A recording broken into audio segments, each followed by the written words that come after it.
क्या आपने कभी स्टॉक मार्केट में नुकसान किया है, लॉस किया है? तो आप अकेले नहीं हैं। बहुत सारे इन्वेस्टर्स जो हैं कॉमन मिस्टेक्स करते हैं, उस कारण से लॉस बढ़ जाता है। ये ऐसी मिस्टेक्स हैं जिन्हें शायद अवॉइड किया जा सकता है। मैं हमेशा बोलता हूं, स्टॉक मार्केट में पैसे कमाना आसान है, पर गंवाना उससे भी ज्यादा आसान है। अगर आपने ये 3 मिस्टेक्स, जैसे मैं आज इस वीडियो में शेयर करने जा रहा हूं, अगर आपने इसकी स्ट्रैटेजी नहीं बनाई कि कैसे इन्हें अवॉइड करना है, तो लाखों का नुकसान होना ऑलमोस्ट तय है। मैं डीके सिन्हा आप सभी का आपके चैनल में स्वागत करता हूं। इस चैनल को सब्सक्राइब कीजिए और स्टॉक मार्केट की एजुकेशन की दिशा में लगातार अपने कदम को बढ़ाते रहें। तो चलिए ये 3 मिस्टेक्स के बारे में चर्चा करते हैं ताकि आपका कॉन्फिडेंस बढ़े। Mistake number 1, chasing the hype and FOMO. Stock market एक तरह का इमोशनल रोलर कोस्टर है और उसके ट्रैप में बहुत सारे रिटेल इन्वेस्टर्स फंस जाते हैं। एक स्टॉक एक अप ट्रेंडिंग मूव में है और तेजी से ऊपर भाग रहा है, पैराबोलिक राइज कर रहा है।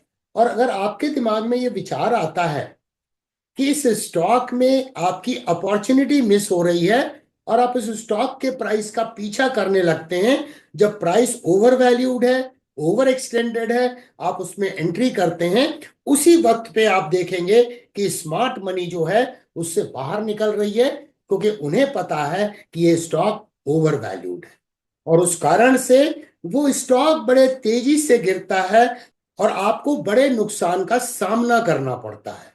क्या मैं सही बोल रहा हूं? अगर मैं सही बोल रहा हूं तो इस वीडियो के कमेंट सेक्शन में आपके कमेंट्स चाहूंगा। लॉजिकली सोचिए दोस्तों, क्या आप 10 रुपए के सामान को 30 रुपए में बहुत अधिक वक्त तक बेच सकते हैं? क्या वो प्राइस पे लोग एक्सेप्टेंस देंगे? तो जब प्राइस ओवर वैल्यूड है तो क्यों उसका पीछा करना, और इसीलिए स्टॉक मार्केट में रिसर्च करना कि अगर स्टॉक कोई तेजी से जा रहा है तो उसका वैल्यूएशन कैसा नजर आ रहा है, कहीं वो एक्सपेंसिव रॉकेट तो नहीं है। जैसे बीएचईएल के शेयर को देखिए, इस जगह पे ये मासिव डाउन ट्रेंडिंग मूव में था और उसके बाद में ये पैराबोलिक राइज देखा गया और इस पैराबोलिक राइज के समय में अलग अलग तरीके के हाइप क्रिएट होते हैं सोशल मीडिया पे, यूट्यूब चैनल्स पे, और लोग उस स्टॉक का पीछा करने लगते हैं। और आप देखिए उसके बाद स्टॉक एक तेजी से गिरा और ये करीब गिरावट थी 45% की। जिन्होंने यहां पर प्राइस एक्शन को समझा, ये एक टिपिकल अक्यूमुलेशन फेज था। अगर इसके बाहर प्राइस आई और इस समय में आपने एंट्री की होती तो ये स्टॉक जो था वो सिर्फ 23-24 रुपए में था। चलिए वहां एंट्री आपने नहीं की, जब मार्केट का स्ट्रक्चर हायर हाइस का हुआ, यहां पर आपने एंट्री की, तब भी ये स्टॉक 42 रुपीज का था, वहां भी एंट्री नहीं की। यहां पर देखिए एक मासिव ब्रेकआउट था इस कंसोलिडेशन बैंड का और कई रेजिस्टेंस को इसने यहां पर निकाला था। आपने 78 रुपीज पे भी एंट्री की तो भी प्रॉब्लम नहीं है, लेकिन आप इस लेग में एंट्री कर रहे हैं जिस लेग में ये स्टॉक करीब 350-400% ओवर वैल्यूड था और की मूविंग एवरेजेस से प्राइस काफी दूर थी। तो इस समय में स्टॉक के प्राइस का पीछा करना, हाइप का पीछा करना आपको बहुत बड़े नुकसान की तरफ ले जा सकता है। ऐसी सिचुएशन को अवॉइड करने के लिए आपको प्राइस एक्शन को समझना होगा और स्टॉक के इंट्रिंसिक वैल्यू को चेक करना होगा कि स्टॉक कहीं ओवर वैल्यूड तो नहीं है, ओवर एक्सटेंडेड तो नहीं है। मिस्टेक नंबर 2, ओवर डाइवर्सिफिकेशन, जिसे हम लैक ऑफ फोकस भी बोलते हैं, फोकस की कमी होना। बहुत सारे रिटेल इन्वेस्टर्स के पोर्टफोलियो में बहुत सारे स्टॉक रहते हैं, 30 स्टॉक, 40 स्टॉक, 50 स्टॉक। एक बार वारन बुफे ने बोला था कि अगर आपके पोर्टफोलियो में बहुत सारे स्टॉक्स हैं, इसका तात्पर्य यह है कि आपको पता नहीं है कि आप कर क्या रहे हैं। आपके पोर्टफोलियो को डिजाइन करने में रिसर्च का अभाव है, क्योंकि हमने केवल एक ब्रॉड तरीके से सोचा है और पढ़ा है कि डाइवर्सिफाई करना चाहिए पोर्टफोलियो को, लेकिन उसकी आत्मा को समझना पड़ेगा। इसका मीनिंग क्या है? उसकी आत्मा यह है कि हमें उस सेक्टर में फोकस डालना है और डाइवर्सिफाई करना है, जिसका आने वाले सालों में एक बहुत बड़ा बूम आ सकता है, इंडस्ट्री में बूम आ सकता है। यस, डाइवर्सिफाई करना जरूरी है, बट कैसे डाइवर्सिफाई करें, इसका मैं एक छोटा सा उदाहरण देता हूं आपको। भारत की आज जो जीडीपी का साइज है वो करीब 3.8 टू 4 ट्रिलियन डॉलर्स के आसपास है। और ये ईवाई की रिपोर्ट है, पीएचडी की रिपोर्ट है कि भारत 2047 में एक डेवलप्ड इकोनॉमी होगा और इकोनॉमी का साइज जो होगा 26 ट्रिलियन डॉलर या उससे अधिक भी हो सकता है। इसका मतलब यहां से बहुत बड़ा साइजेबल ग्रोथ है। ये रिपोर्ट है। अब इस रिपोर्ट को एनालाइज करने के लिए मैं क्या करूंगा? मैं सबसे पहले भारत के जीडीपी के हिस्टोरिकल डेटा को देखूंगा। क्या जीडीपी का ग्रोथ रेट उस दिशा में ग्रो कर रहा है जो टारगेट फिक्स किया गया है, जो संभावनाएं जताई जा रही हैं?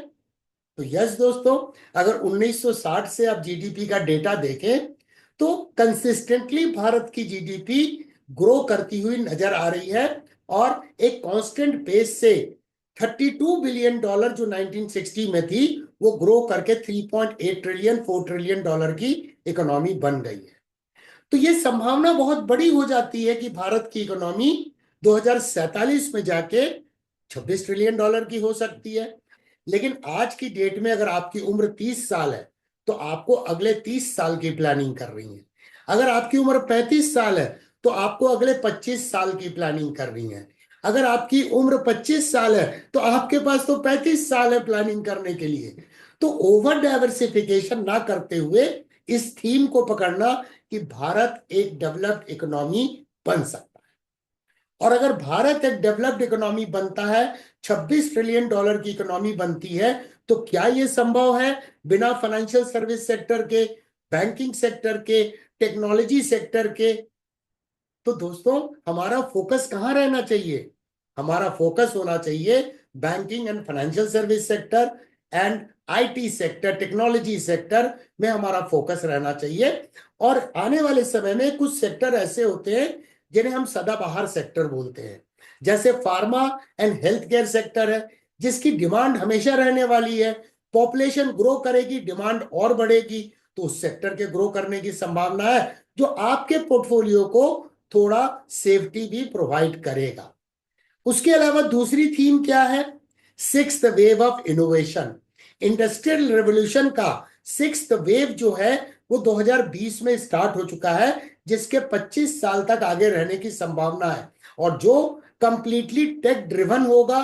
तो अगर हमने इन दो थीम को पकड़ के अपने पोर्टफोलियो को डिजाइन किया तो उसे बोलते हैं डाइवर्सिफाई करना और फोकस तरीके से डाइवर्सिफाई करना। क्योंकि वारन बुफे के एक्सपीरियंस को भी हम इस्तेमाल कर सकते हैं कि ओवर डाइवर्सिफिकेशन कभी भी सही नहीं होता है, क्योंकि वो हमें कहीं ना कहीं फोकस तरीके से हमारे इन्वेस्टमेंट को ग्रो करने में बाधा पहुंचाता है। डीकेएस डायमंड क्लब के साथ स्टॉक मार्केट के रहस्य को खोलें और सीक्रेट को जानें। आप क्या कर सकते हो? अपने लाइफ में लर्निंग की कर्व को केवल रिड्यूस कर सकते हो।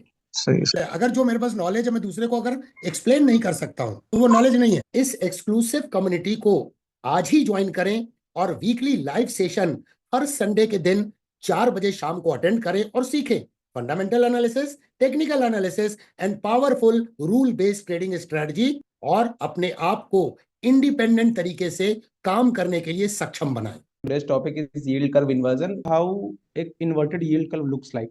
As a efficient technical analyst, हमें जब ये flatten होने लगता है तभी से कई चीजों का एनालिसिस वगैरह शुरू करने। तो डीकेएस डायमंड क्लब को आज ही ज्वाइन करें और लाइक माइंडेड लोगों के साथ अपने कदम को आगे बढ़ाएं और अपने ट्रेडिंग स्किल को एनहांस करें। मिस्टेक नंबर 3, बहुत सारे रिटेल इन्वेस्टर्स जो हैं वो इग्नोर करते हैं, अवॉइड करते हैं कि प्रॉपर फंडामेंटल एनालिसिस की जाए और टेक्निकल एनालिसिस की जाए, क्योंकि by and large value momentum investment strategy जो है वो एक सफलतम स्ट्रैटेजी मानी जाती है।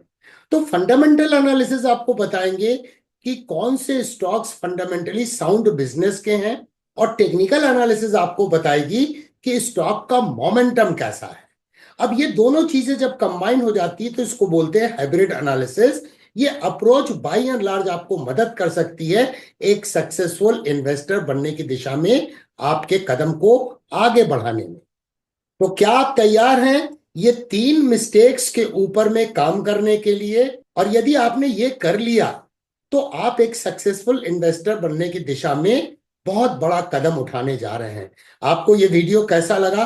आपके कमेंट्स का, आपके फीडबैक का मुझे इंतजार होगा। देखने के लिए धन्यवाद। फिर मिलेंगे दोस्तों अति शीघ्र।